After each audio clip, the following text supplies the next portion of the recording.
Bonjour. Alors aujourd'hui je suis tout proche d'un lac en plein automne et c'est assez intéressant de voir un petit peu le contraste entre le froid et le lac. Avant tout je voulais juste vous montrer le lac.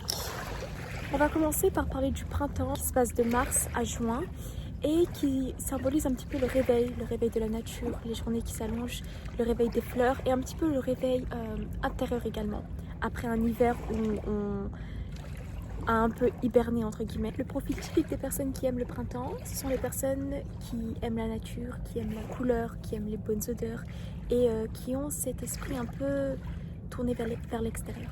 Ce sont typiquement des personnes extraverties, créatives et optimistes. Après bien évidemment ça c'est une généralité.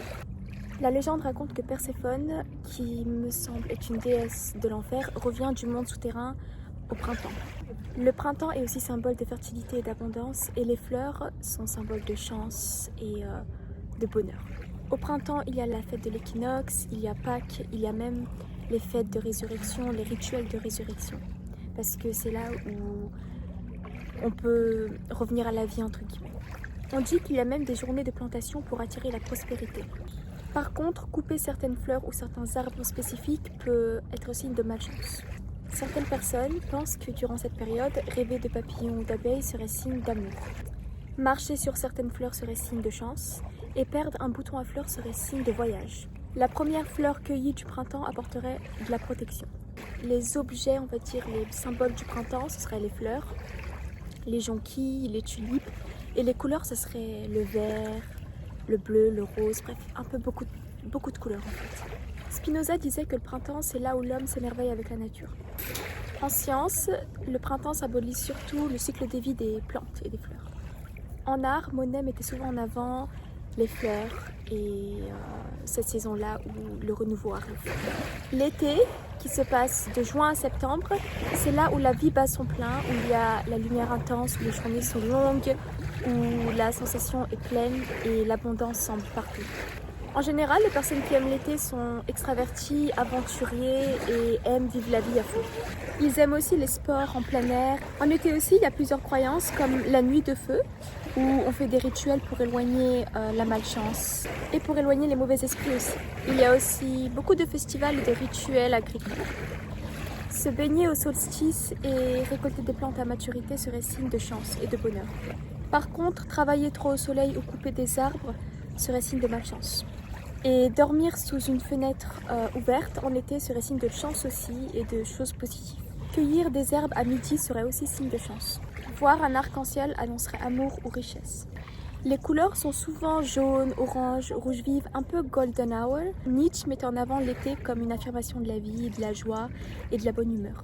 Un peu comme si l'été était une saison de rébellion contre toutes les mauvaises choses de la vie, on va dire.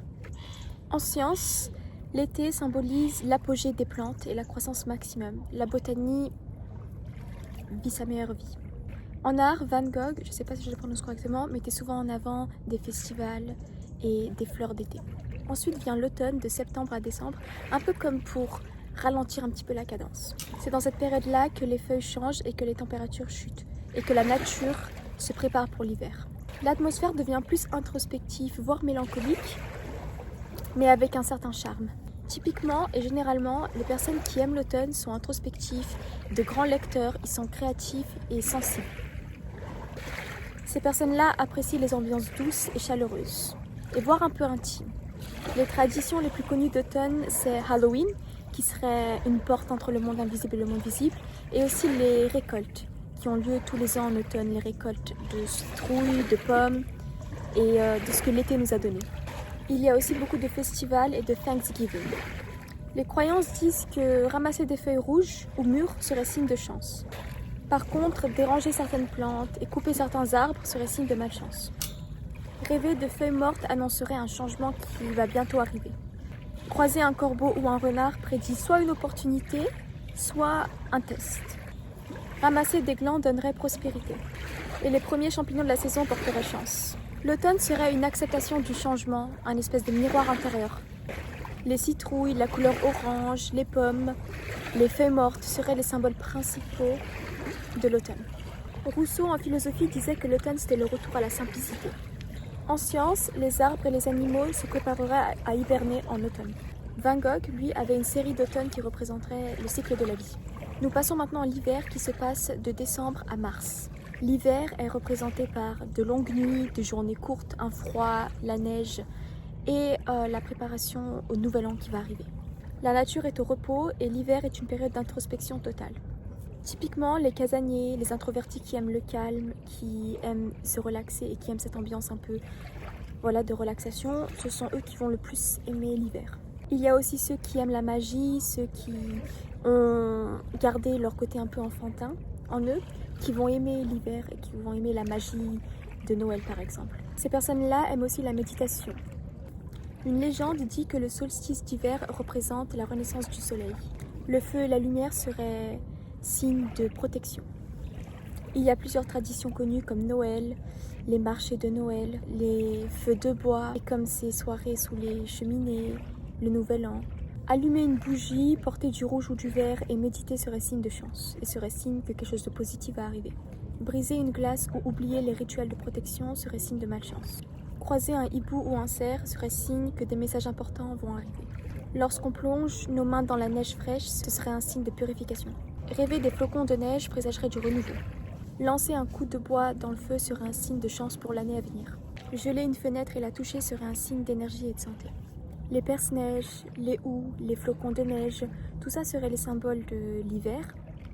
Et les couleurs de l'hiver seraient blanc, bleu, rouge, vert. Schopenhauer utilisait l'hiver pour avoir un moment d'introspection sur le temps qui a passé et la vie en général. C'était un peu un moment de bilan. En sciences et en biologie, l'hiver c'est là où tout se repose, la nature, les animaux et même le cycle de l'être humain.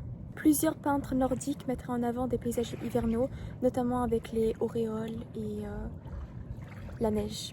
Voilà, c'est la fin de la vidéo. Je voulais faire le tour de ces saisons que je trouve assez intéressant et fascinant. Vous n'hésitez pas à me dire c'est quoi votre saison préférée et pourquoi. Et merci d'avoir regardé cette vidéo. À bientôt.